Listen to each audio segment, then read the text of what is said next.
ساری صدیوں پہ میں ایک تمنا ظاہر کر رہا ہوں، اور یہ تمنا یہ تصور کریں کہ آپ کی جانب سے میں پیش کر رہا ہوں۔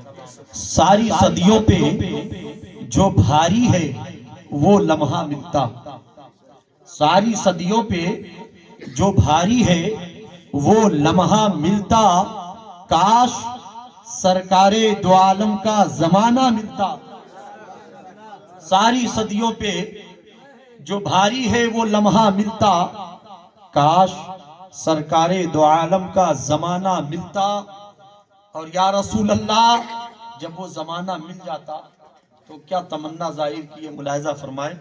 ساری صدیوں پہ جو بھاری ہے وہ لمحہ ملتا، کاش سرکار دو عالم کا زمانہ ملتا، اور آپ کو دیکھتا مکے سے میں ہجرت کرتے۔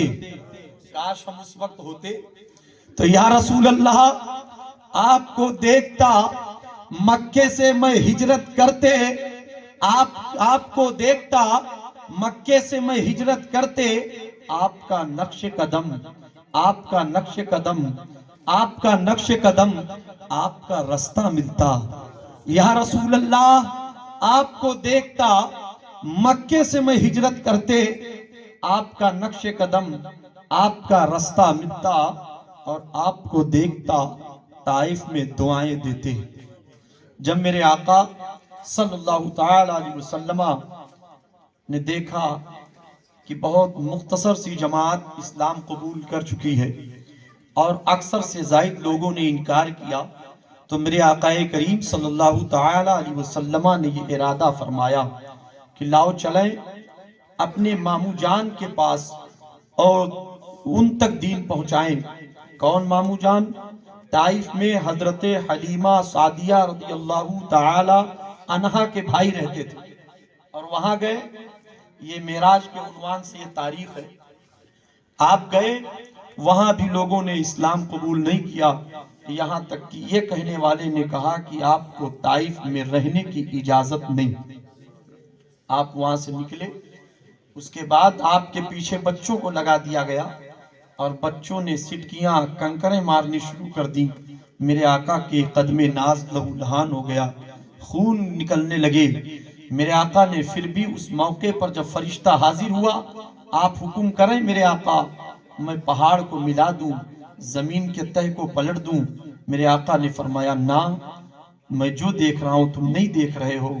آج انہوں نے اسلام قبول نہیں کیا، مگر میری نگاہ دیکھ رہی ہے، آنے والی ان کی نسلیں میرے نام کا کلمہ پڑھیں گی۔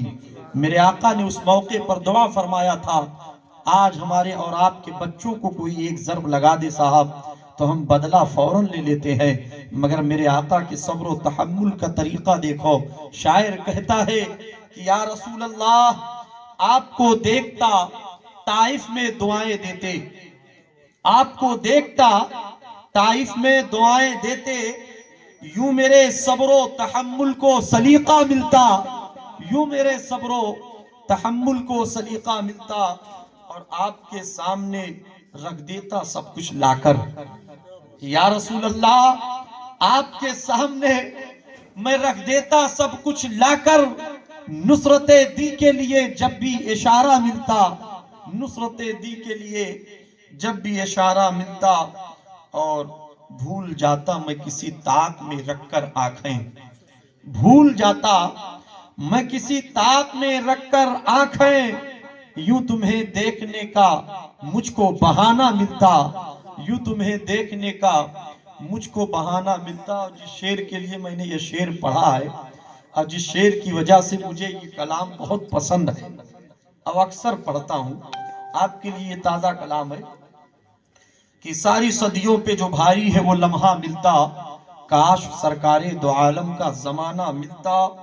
اور یا رسول اللہ، آپ ہی کی طرح بٹھاتا میں شانوں پر، آپ ہی کی طرح میں بھی بٹھاتا شانوں پر، راہ میں جب آپ کا کوئی نواسا ملتا، راہ میں جب آپ کا کوئی نواسا ملتا۔ یہ دیکھیے وہی نواسے رسول ہیں جن کی قدر و منزلت ہم اور آپ نہیں سمجھ پائیں گے۔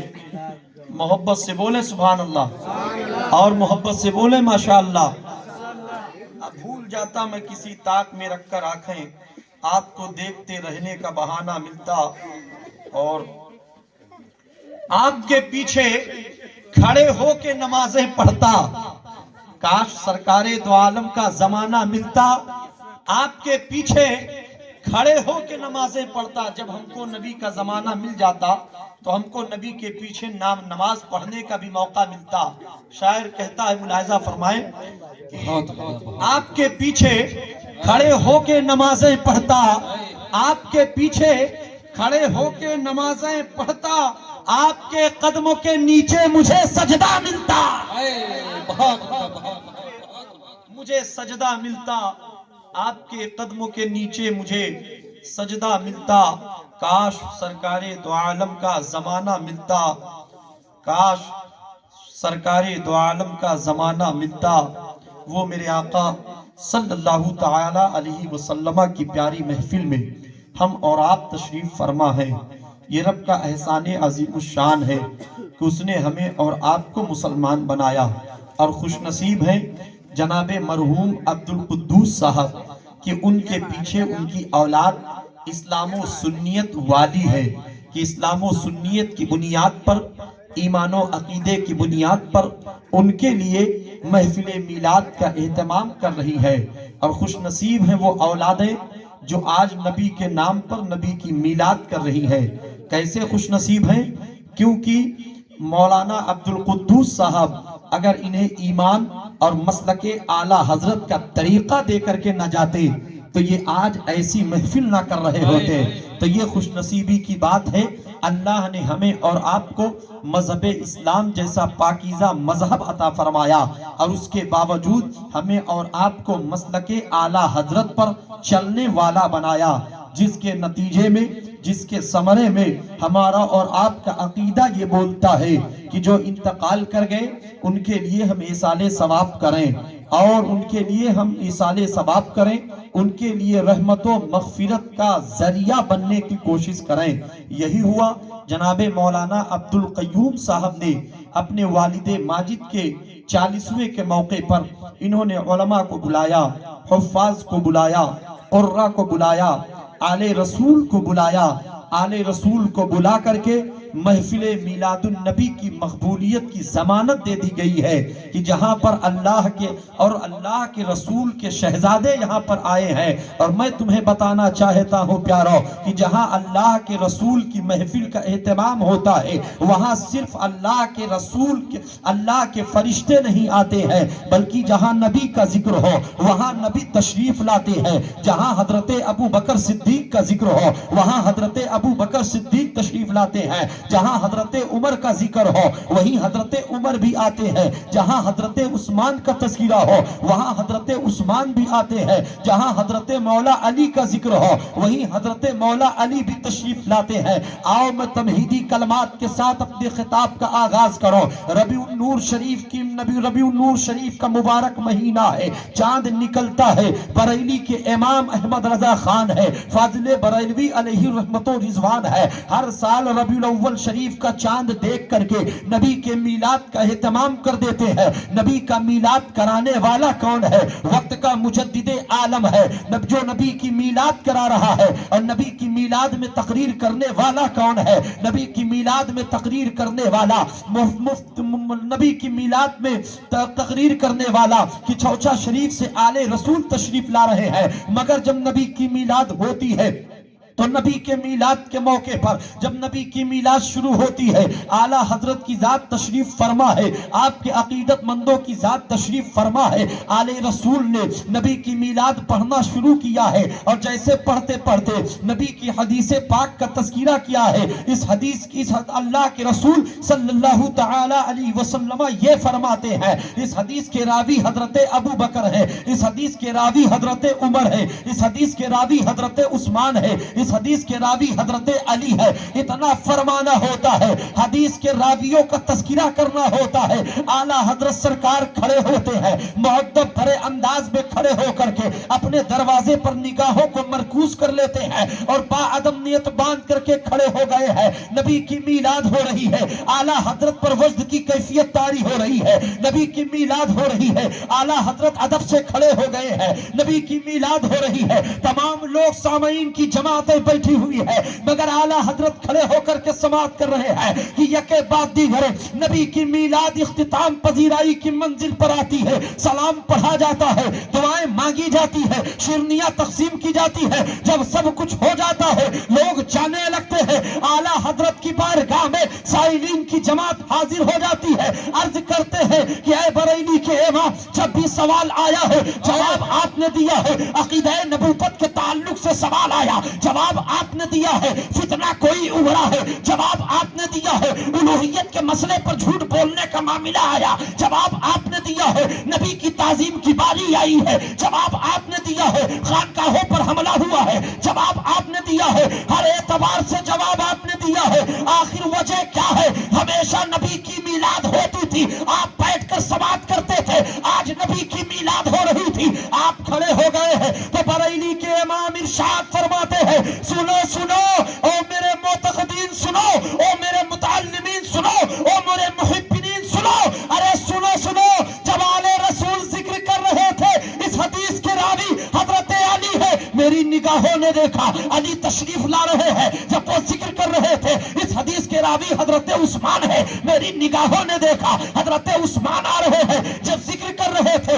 اس حدیث کے راوی حضرت ابو عمر ہے تو میری نگاہوں نے دیکھا حضرت عمر آ رہے ہیں، جب ذکر ہو رہا تھا اس حدیث کے راوی حضرت ابو بکر ہے تو میری نگاہوں نے دیکھا ابو بکر آ رہے ہیں، جب ذکر ہو رہا تھا کہ نبی نے ارشاد فرمایا قسم واللہ کی احمد رضا نے دیکھا کہ مدینے کے آقا میلاد مصطفیٰ میں تشریف لا رہے ہیں۔ نعرہ تکبیر، نعرہ رسالت، حضرت علامہ آصف رضا خان صاحب قبلہ، نعرہ تکبیر، نعرہ رسالت۔ تو جہاں محفل میلاد رسول ہو وہاں آمد رسول ہو، اور آج تو آمد رسول بھی ہوگا اور اولاد رسول کی بھی آمد ہے۔ ارے اس محفل کے پاک بات کا کیا کہنا، یہ محفل مقبول ہے اور جس کے لیے کیا گیا ہے ابھی فضل ہی تعالی اس کے لیے رحمت و سرور ہے۔ بہت عمدہ، بہت بہت عمدہ۔ تو آج کی یہ محفل میلاد پاک،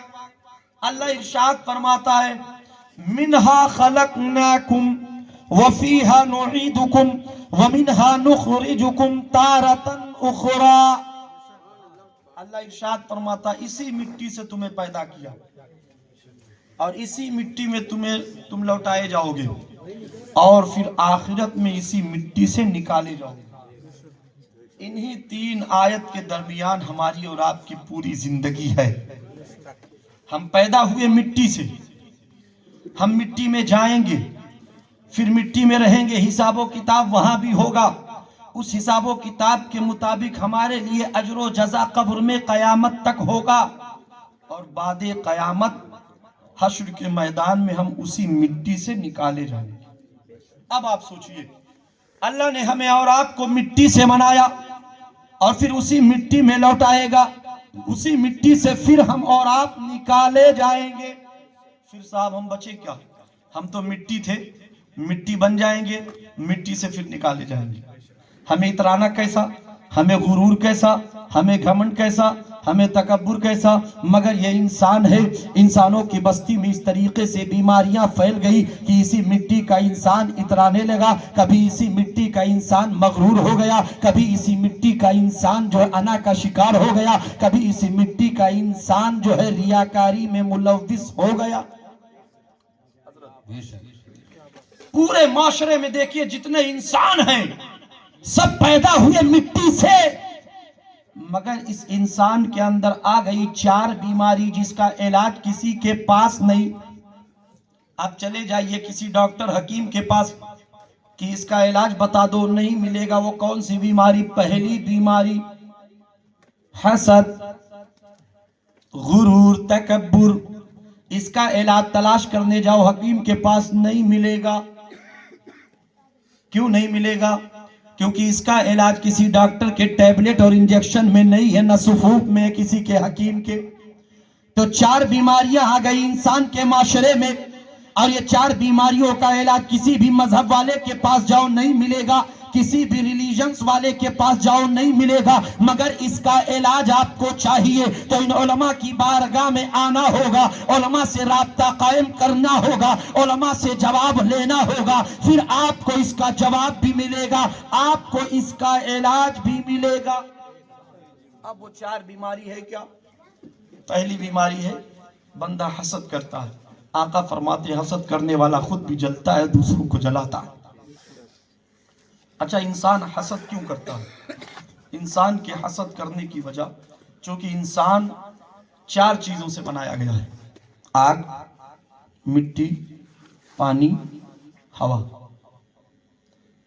اب انسان کے بدن میں آگ ملایا گیا، اس کے اندر بخار کا معاملہ پایا جاتا، اور انسان حسد کرتا یعنی جلتا ہے، آگ خود بھی جلتا ہے، دوسرے کو جلاتا ہے۔ اب اس کا علاج تلاش کرو، گویا انسان کے اندر جو یہ حسد کی تاثیر ہے اس کے آگ کی وجہ سے ہے۔ اب اس کا علاج تلاش کرو، پوری دنیا میں چھان مارو، کسی ڈاکٹر کے پاس چلے جاؤ، بڑے بڑے ریسرچر کے پاس چلے جاؤ، بڑے بڑے حکیم کے پاس چلے جاؤ، مگر اس کا علاج نہیں ملے گا۔ مگر علماء کی بارگاہ میں آؤ، علماء فرمائیں گے بنی الاسلام علی 5، اسلام کی بنیاد 5 چیزوں پر۔ پہلی بنیاد توحید، دوسری بنیاد نماز، تیسری بنیاد روزہ، چوتھی بنیاد زکوٰۃ، 5ویں بنیاد حج۔ اب جب یہ بیماری آئی انسان کے بدن کے اندر، حسد، جلن، حسد آیا کیوں؟ انسان سوچتا ہے میں اس سے بہتر ہوں، اس لیے اس کو یہ چیز کیوں مل گئی ہے، دولت اسے کیوں مل گئی، ثروت اسے کیوں مل گئی، عزت اسے کیوں مل گئی، سرمایہ اسے کیوں مل گیا، منصب اسے کیوں مل گیا، تقوی شعاری اسے کیوں حاصل ہو گئی، بلند مقام اسے کیوں مل گیا۔ انسان حاسد ہو گیا ہے، مگر اس حسد کا علاج انسان کے اندر کیسے ہوگا، اس کا علاج کہاں سے ملے گا؟ جاؤ ڈاکٹروں کے پاس، کوئی ٹیبلٹ دے دو، نہیں، اس کا علاج ٹیبلٹ سے نہیں ہے، کوئی انجیکشن لگا دو، اس کا علاج انجیکشن سے نہیں ہے، حکیم کوئی سفوف دے دو، اس کا علاج سفوف سے نہیں ہے، پھر اس کا علاج کہاں ہے؟ محبت سے بولو اور محبت سے بولو۔ میں آج دوسرے انداز میں تقریر کر رہا ہوں تاکہ آپ کو کچھ دے دوں، ورنہ 3 4 لاکھ جلسوں پر خرچ ہو جاتے ہیں، مقصد کچھ نہیں۔ کئی راتیں محنت کرتے ہیں لوگ، چندہ بھیک کی طرح مانگتے ہیں، اور بڑے بڑے پیر مغاں کو بلاتے ہیں، مگر اس کا فائدہ کچھ نہیں۔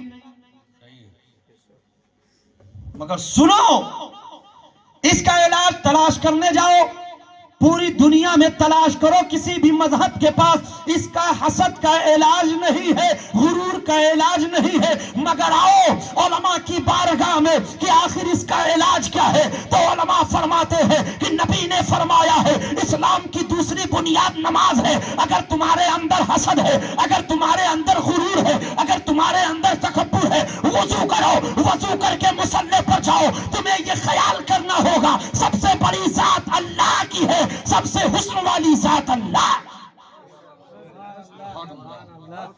گویا اس بیماری کا علاج مصلی پر جاؤ، نماز سے ہو رہا ہے، تمہیں حسد نہیں کرنی پڑے گا۔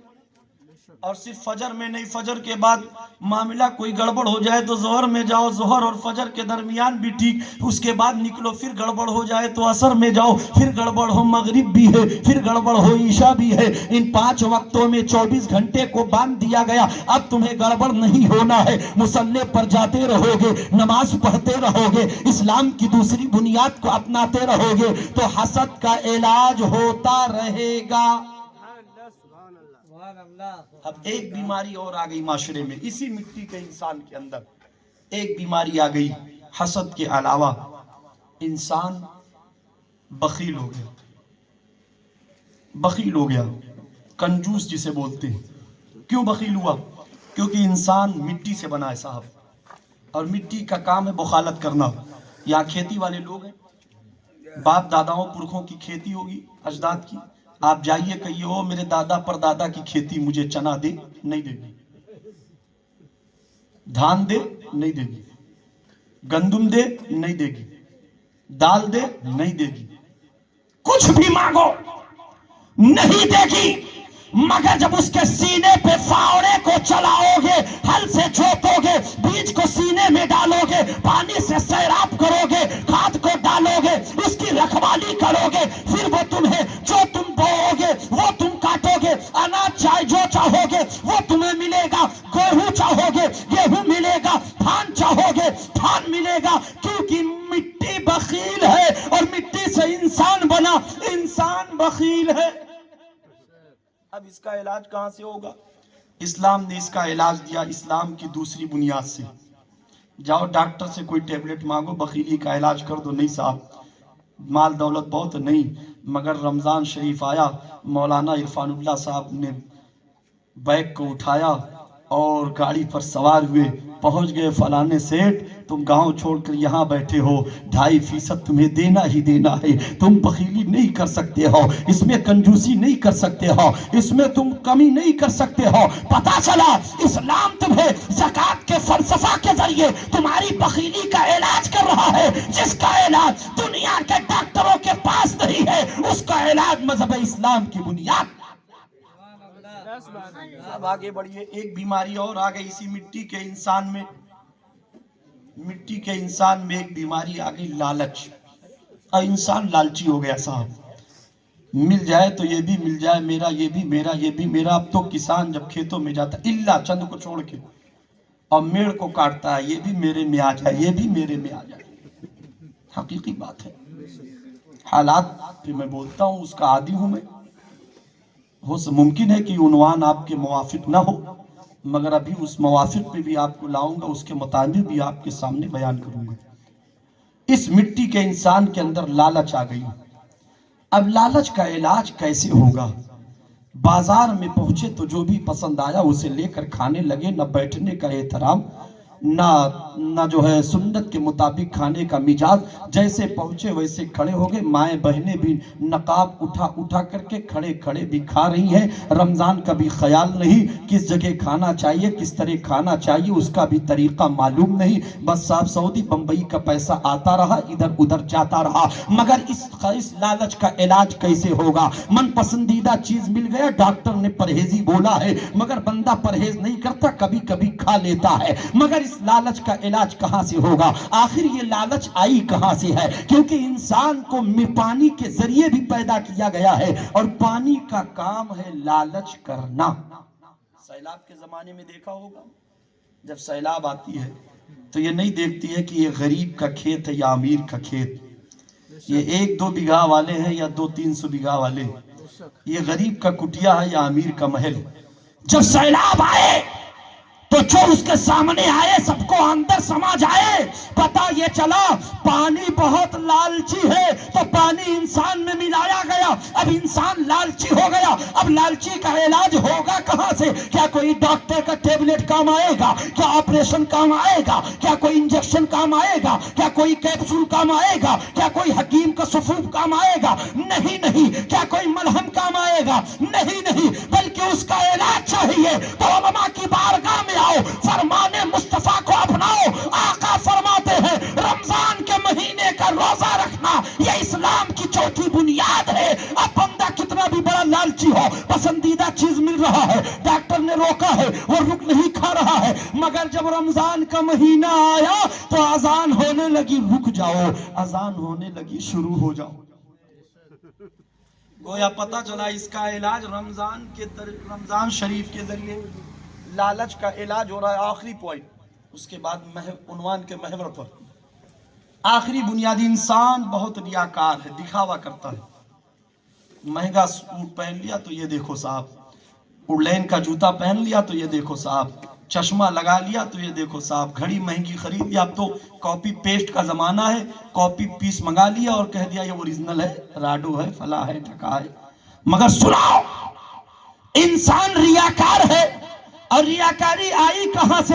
چونکہ انسان کے بدن میں ہوا ملایا گیا ہے، اور ہوا کا کام ہے دکھاوا کرنا۔ اب ابھی آپ جائیے بستر پر, کمرے کو بند کر دیجئے, کھڑکی کو بند کر دیجئے, رضائی لے لیجئے, اور ذرا سی سوراخ رہے گی, ہوا پہنچ جائے, دیکھو میں آ گئی, تم کہاں بھاگو گے؟ خوب اندر کوٹھری میں چلے جاؤ, دہری میں چھپ جاؤ, مگر ذرا سی سوراخ ملے گی, ہوا وہاں پہنچ جائے گی. ہوا کا کام ہے دکھاوا کرنا. دیکھو صاحب تم کہاں کہاں بھاگو گے, میں وہاں وہاں آ جاؤں گی, تم کہاں کہاں چھپو گے, میں وہاں وہاں پہنچ جاؤں گی. اب جب دکھاوا آیا انسان کے اندر, دولت دی ہے اللہ نے, ثروت دی ہے اللہ نے, سرمایہ دیا اللہ نے, مال دیا اللہ نے, مگر بندے کے اندر عقل آ گیا, بندے کے اندر دکھاوا آ گیا, تو اللہ نے ارشاد فرمایا حج البیت من استطاع الیہ سبیلا, اگر تم استطاعت رکھتے ہو اس کے گھر کی جانب تو آگے بڑھو, حج بیت اللہ کرو. اور یہ اسلام کی پانچویں بنیاد. جب بندہ گیا حج کرنے, اب چاہے کوئی امیر جائے یا غریب جائے, کسی بھی زبان والا جائے, جب وہاں پہنچے گا تو حکم ربی ہے, سنو صاحب چپل اتار دو, کمپنی میڈ جوتا پہنے اتارو, بال کی سٹائل یہاں کرتے تھے, ہیئر اسپا کرواتے تھے, 8-8, 5-5, 6-6 ہزار خرچ کرتے تھے, یہ اتار دو. مہنگے سوٹ پہنتے تھے کمپنی میں, ایڈیڈاس فلا فلا سیارام, یہ وہ پہنتے تھے, سب اتارو, ایک پہنو, ایک طرح پہنو. رنگ برنگی, تمہیں بلیک پسند ہے, تمہیں یہ پسند ہے, تمہیں نہ, وائٹ سفید, رنگ ایک, لباس ایک, سر کا حلیہ, بال الگ الگ انداز میں, کوئی تیرے نام, کوئی فلا نام, کوئی ڈھکا نام, کوئی ہنی سنگھ, کوئی فنی سنگھ, سب اتارو. چپل بھی اتارو, جوتے بھی اتارو, بالوں کو بھی اتارو, اور لباس بھی اپنے کو اتارو, سب ایک طرح ہو جاؤ. او انگریزی پر فخر کرنے والا, وہ انگریزی تھا, انگریزی کو چھوڑ دے. او ترکی کا مسلمان, ترکی کو چھوڑ دے. او پاکستان کا اردو تھا, اردو کو بھول جا. او ہندوستان کا ہندی اودھی ماننے والا, جاننے والا, سب کو چھوڑ دے. اب مکے میں آ گئے ہو, سب کے چلنے کا انداز ایک ہو, اتنے میں دوڑنا ہے, اتنے میں چلنا ہے, یہاں تیز چلنا ہے, یہاں سلو چلنا ہے, یہاں جھک کے چلنا ہے, یہاں اکڑ کے چلنا ہے, یہاں بال اتار دو. پتہ یہ چلا جو تم ریاکاری کر رہے تھے, حج کرنے کے لیے جاؤ تو بالوں کی ریاکاری ختم, لباس کی ریاکاری ختم, زبان کی ریاکاری ختم, پیروں کی ریاکاری ختم. سب کی زبان ایک, سب کا مزاج ایک, سب کا چال ایک, سب کا طریقہ ایک. یہ ہے وہ انسان. مگر جب یہ انسان زندگی پاتا ہے تو رب کو بھول جاتا, رب کو بھول جاتا, عبادتوں سے غافل ہو جاتا. مگر جو اللہ والے, جو اللہ سے ڈرنے والے, وہ اللہ کو نہیں بھولتے, وہ کبھی اکڑتے نہیں, وہ کبھی اتراتے نہیں, وہ کبھی مغرور نہیں ہوتے, وہ کبھی حسد نہیں کرتے, وہ کبھی ایک دوسرے سے جلن نہیں کرتے, وہ کبھی ایک دوسرے کی ترقی کے خلاف نہیں ہوتے, بلکہ وہ اللہ کا شکر ادا کرتے ہیں کہ مولا مجھے جس حال میں رکھے وہ بہتر ہے. آج مولانا عبد القیوم صاحب نے اپنے والد کے ایصال ثواب کا اہتمام کیا, ہونا یہ چاہیے تھا. یہ تو بیچارے باپ کا سایہ ان کے سر سے اٹھ گیا, مگر ان کو اس طریقے سے خرچ نہیں کرنا چاہیے. مگر انہوں نے یہ خیال کیا, نہیں, ہم اپنے پیارے باپ کے ساتھ, باپ کے 40ویں کے موقع پر ایک اچھے انداز میں فاتحہ خوانی کریں گے اور محفل میلاد رسول کریں گے. اور الحمدللہ اہل سنت کا وطیرہ ہے, غم کا ماحول ہو تب بھی نبی کی میلاد ہوتی ہے, خوشی کا سما ہو تب بھی نبی کا میلاد ہوتا ہے, اور انشاءاللہ ہوتا رہے گا. انہوں نے سوچا کہ لاؤ 40ویں کے موقع پر ہم نبی کے میلاد کا بھی اہتمام کر دیں, علماء کو بھی بلا لے, اساتذہ کو بھی بلا لے, آل رسول کو بھی بلا لے. اور انہوں نے بہت اچھا کام کیا ہے اور کرنا بھی چاہیے. آج کچھ لوگ کہتے ہیں صاحب جناب عبد القدوس صاحب انتقال کر گئے, اب تو کوئی فائدہ نہیں, ان کے لیے یہ کیوں خرچ کیا جا رہا ہے, ان کے لیے یہ سارا اہتمام کیوں ہو رہا ہے, ان کے لیے یہ اتنے اخراجات کیوں خرچ کیے جا رہے ہیں. تو میں آپ کو کہنا چاہتا ہوں مسلمانوں, ایسا نہیں ہے کہ آدمی مر گیا تو ختم ہو گیا, نہیں. رب تبارک و تعالیٰ کے پیارے حبیب ارشاد فرماتے ہیں جب بندہ انتقال کرتا ہے تو وہ انتقال کر کے مٹ نہیں جاتا ہے, فنا نہیں ہو جاتا ہے بلکہ ایک دنیا سے وہ منتقل ہو جاتا ہے، اور منتقل کے مراحل کو وہ انسان طے کرتا ہے۔ پہلے عالم ارواح میں تھا، عالم ارواح سے باپ کے صلب میں آیا، باپ کے صلب سے ماں کے شکم میں آیا، ماں کے شکم میں آنے کے بعد پھر ماں کے گود میں آیا ہے، ماں کے گود میں آنے کے بعد زمین کے سینے پہ آیا ہے، زمین کے سینے پہ رہنے کے بعد زمین کے سینے میں گیا ہے، اور ایک وقت آئے گا زمین کے سینے سے نکل کر کے پھر زمین کے سینے پر آئے گا، پھر اس کے لیے فیصلہ ہوگا، یا تو وہ جنت کے حوالے ہوگا یا جہنم کے حوالے ہوگا۔ اللہ کرم فرمائے، ہمیں اور آپ کو جنت کے حوالے فرمائے، مولانا عبدالقدوس صاحب کو جنت کے حوالے فرمائے۔ آپ ذرا غور کیجئے گا مسلمانوں، انتقال ہو گیا ہے، سوچنے والا سوچ سکتا ہے مولانا عبدالقیوم صاحب اتنا روپیہ خرچ کرنے کی ضرورت کیا ہے، ان علماء کو بلانے کی ضرورت کیا ہے؟ تو آؤ میں آپ کو بتانا چاہتا ہوں، ہمارا اور آپ کا عقیدہ یہ ہے، آدمی جب انتقال ہوتا ہے تو مر کر کے مٹتا نہیں ہے بلکہ اس کا درجہ بدل دیا جاتا ہے، وہ زمین کے اوپر سے زمین کے سینے میں چلا جاتا ہے۔ اب آئیے آپ دیکھیے مسلمانوں، کچھ لوگ سمجھتے ہیں مر گیا مٹ گیا اب کوئی فائدہ نہیں ہے۔ میں بتانا یہ چاہتا ہوں، اگر آدمی مر کے مٹ گیا ہوتا، اگر آدمی کو کوئی فائدہ نہ ہوتا تو میرے آقا یہ کیوں ارشاد فرماتے کہ جب تم قبر پہ جایا کرو تو قبر والوں کو سلام کیا کرو۔ کیا مطلب ہے؟ سلام کسے کرایا جا رہا ہے؟ اسے سلام کیا جاتا ہے جو سن کر کے جواب دے سکے۔ پتہ یہ چلا جو ہمارے مردے انتقال کرتے ہیں وہ مر کر کے مٹتے نہیں ہیں بلکہ ہمارے سلام کو سنتے ہیں اور اس کے جواب بھی ہمیں دیا کرتے ہیں۔ سبحان اللہ سبحان اللہ۔ آپ سنیے، پھر بھی لوگ کہیں گے نہیں صاحب کوئی فائدہ نہیں۔ میں نے کہا تم بات کرتے ہو کہ انتقال ہو گیا، اب زندوں کے عمل سے کوئی فائدہ نہیں۔ ارے بھائی ہم لوگ زندہ ہیں کہ نہیں ہیں؟ کون کون زندہ؟ ہاتھ اٹھا کر بولے یا رسول اللہ۔ سب زندہ ہیں۔ اب جب زندہ لوگ ہیں اور زندہ لوگ کیا کر رہے ہیں؟ اللہ کے رسول کی محفل کر رہے ہیں، اور ان سب کا ماحصل جو ثواب بنے گا ہم رب کے حضور دعا کریں گے، علماء کی موجودگی میں دعا کی جائے گی آپ سب کو حاضر بنا کر کے کہ اے مولا جو کچھ کیا گیا اس کا اجر و ثواب و نیکیاں جو تیری بارگاہ سے عطا ہو یہ مرحوم مولانا عبدالقدوس صاحب کی روح کو عطا فرما۔ آمین ثم آمین۔ اب کہنے والے کہتے نہیں صاحب مر گئے کیا فائدہ، اب نہ ان تک کچھ جائے گا نہ ان سے کچھ آئے گا۔ میں نے کہا خبردار، تم کہتے ہو مردے کو فائدہ نہیں پہنچتا، تم کہتے ہو زندوں کے عمل سے مردے کو فائدہ نہیں پہنچتا، میں کہتا ہوں مردے کے عمل سے ہم زندوں کو فائدہ کیا ملتا ہے؟ تم کہتے ہو زندوں کے عمل سے مردے کو فائدہ نہیں، اور میں کہتا ہوں مردے کے عمل سے زندے کو فائدہ۔ اب آپ کہیں گے کیسے صاحب؟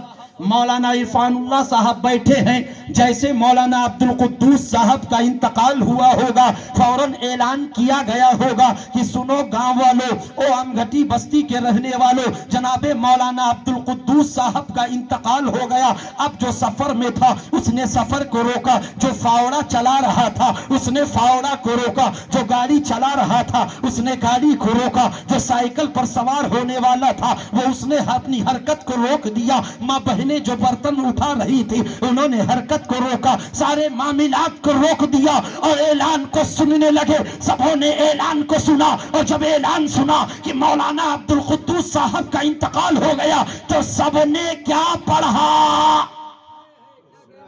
کیا پڑھا؟ قرآن کی آیت۔ اچھا بہت سارے ایسے بھی تھے جو قرآن پڑھنا نہیں جانتے، جنہوں نے قرآن کو پڑھا نہیں بس سنا ہی سنا ہے۔ اب تو پڑھتے ہی نہیں اور نہ پڑھنا چاہتے ہیں۔ جب نماز پڑھنے جائیں گے تو بغل والے کو دیکھیں گے، بس وہ کب رکوع میں جائیں میں بھی جاؤں، کب قیام میں جائیں میں بھی جاؤں، کب سجدے میں ہوں ہم بھی ہوں۔ پڑھو قرآن۔ مگر جو نہیں پڑھا اور جو پڑھا ہوا جب اعلان سنا تو سب نے ایک بیک زبان پڑھا، اِنَّا لِلَّهِ وَإِنَّا إِلَيْهِ رَاجِعُونَ۔ اب علماء کی موجودگی ہے، پوچھو علماء سے قرآن پڑھنے کا کتنا ثواب ہے؟ علماء کہیں گے ایک حرف پڑھو عام دنوں میں تو 10 نیکی، اور رمضان میں پڑھو تو 70% 70 نیکی۔ اب اِنَّا لِلَّهِ وَإِنَّا إِلَيْهِ رَاجِعُونَ کتنے حروف؟ تقریباً 20 حروف۔ اور مشدد والے حروف کو اگر جوڑے تو تقریباً 22 یا 23 حروف، مگر ہم ایسے جوڑتے ہیں 20 حروف مثال کے طور پر. اور جب 20 حرف آپ نے پڑھا، کیوں پڑھا؟ کیونکہ مولانا عبد القدوس صاحب کا انتقال ہوا. یہ کہتے ہیں زندوں کے عمل سے مردے کو فائدہ نہیں.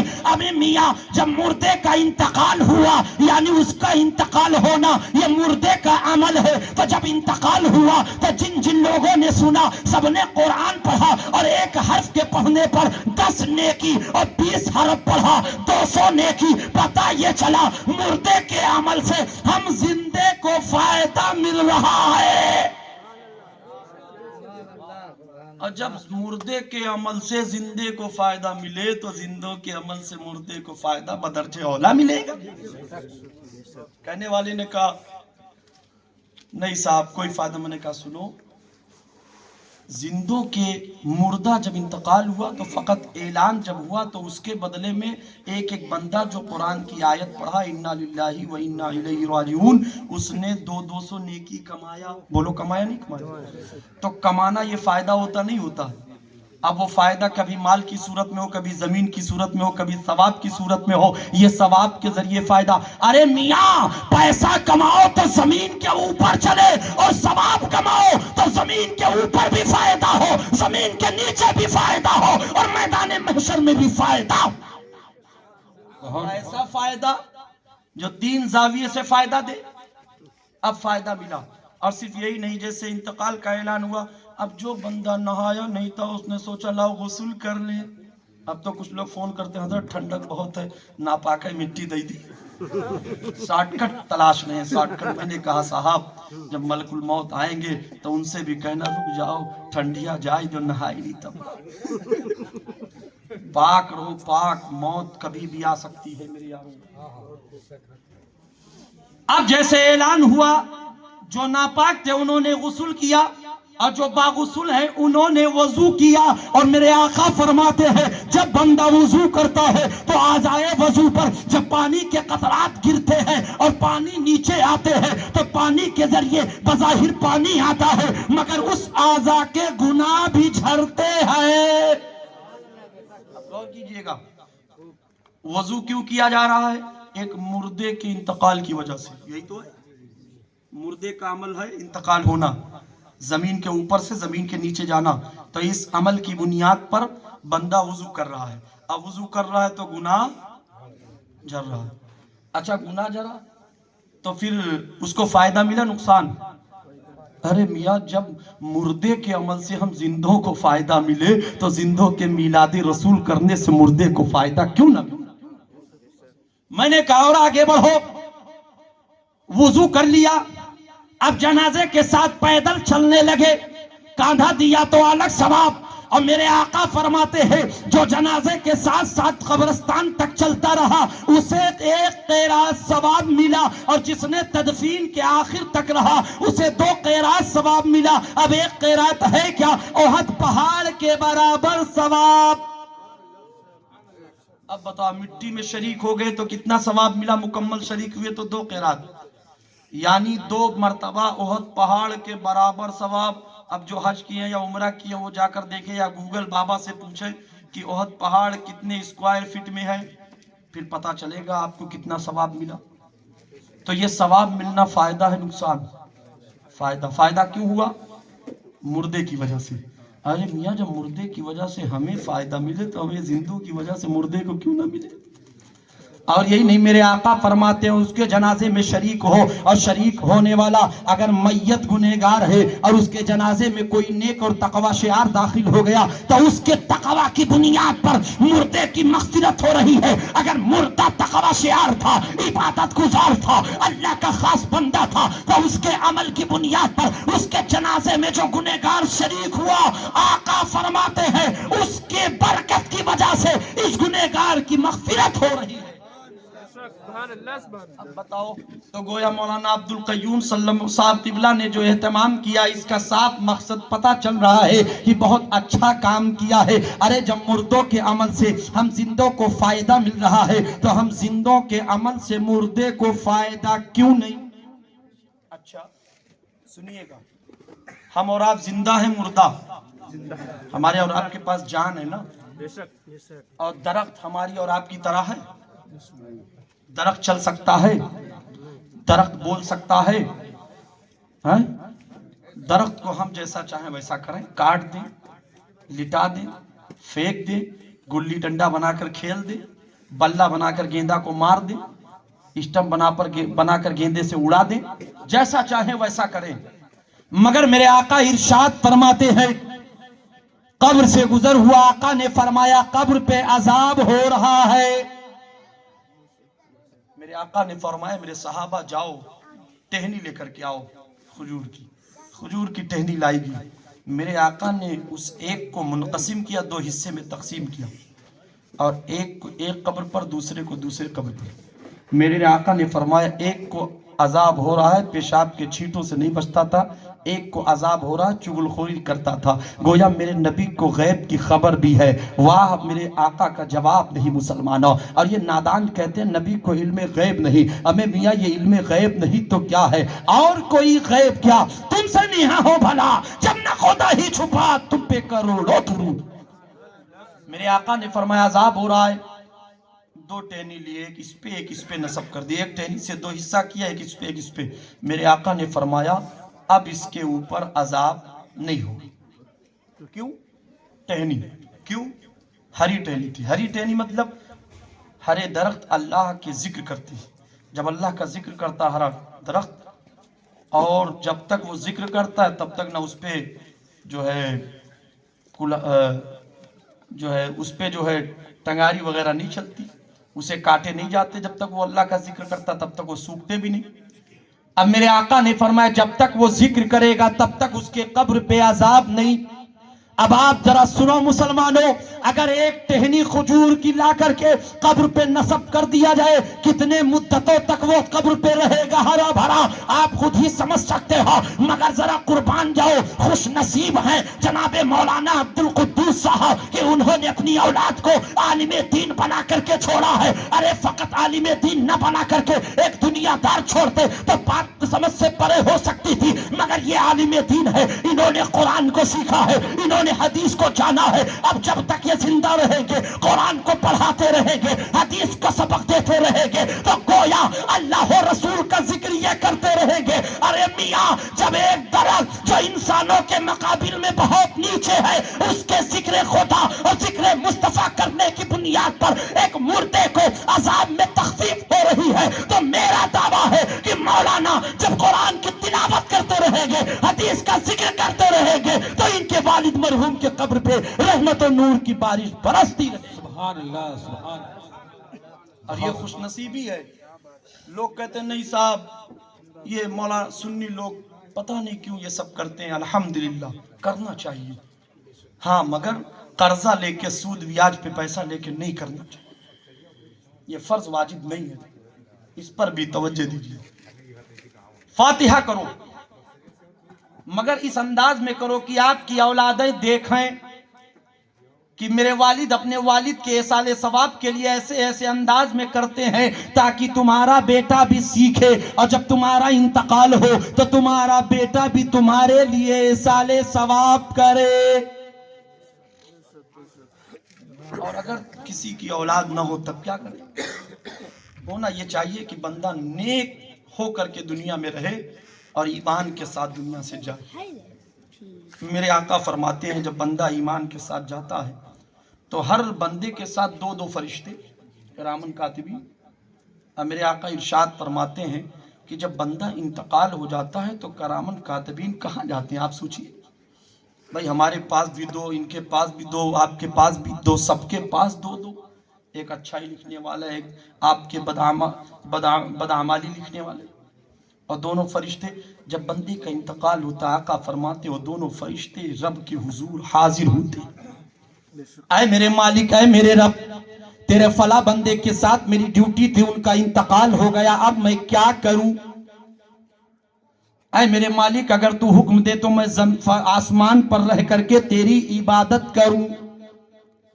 اللہ ارشاد فرماتا ہو فرشتوں آسمان میں تمہارے لیے جگہ نہیں، آسمان میں بہت فرشتے عبادت کرنے والے، تم جاؤ۔ فرشتے عرض کرتے ہیں میرے مالک ابھی تک تیرے حکم سے تھا، اب میں کہاں جاؤں؟ اللہ فرماتا ہے جاؤ جس کے ساتھ دنیا میں تھے اس کے کاندھے پر، اب جاؤ اس کے قبر پہ۔ وہ بندہ کیسا تھا؟ فرشتے عرض کریں گے میرے مالک تیرا فلاں بندہ گنہگار تھا، کافر تھا، مشرک تھا، نبی کا گستاخ تھا۔ رب تبارک و تعالی ارشاد فرمائے گا او میرے کرامن کاتبین فرشتوں جاؤ اس کے قبر پہ حاضر ہو جاؤ اور قیامت تک اس کے قبر پہ کھڑے ہو کر کے اس کے اوپر لعنت بھیجتے رہو۔ اے میرے مولا لعنت میں بھیجوں گا، کیا مطلب ہوگا، مقصد کیا ہے تیرا؟ رب فرماتا ہے اس کے قبر پہ تم لعنت بھیجو گے تو اس کے بدلے میں اس کے قبر میں اس کو عذاب دیا جائے گا۔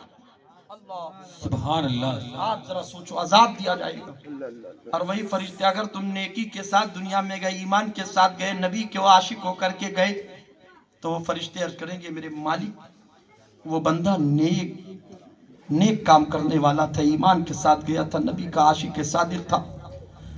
تو رب تبارک و تعالیٰ فرمائے گا او فرشتوں جاؤ اور اس کے قبر پہ قیامت تک کھڑے ہو کر کے اور میرا ذکر کرتے رہو۔ او میرے مالک تیرا ذکر میں کروں گا تو مقصد کیا ہے تیرا؟ رب فرماتا ہے جب تم ذکر کرو گے اس کے قبر پہ رہ کر کے تو اس کا ثواب اور نیکیاں اس مردے کو عطا کی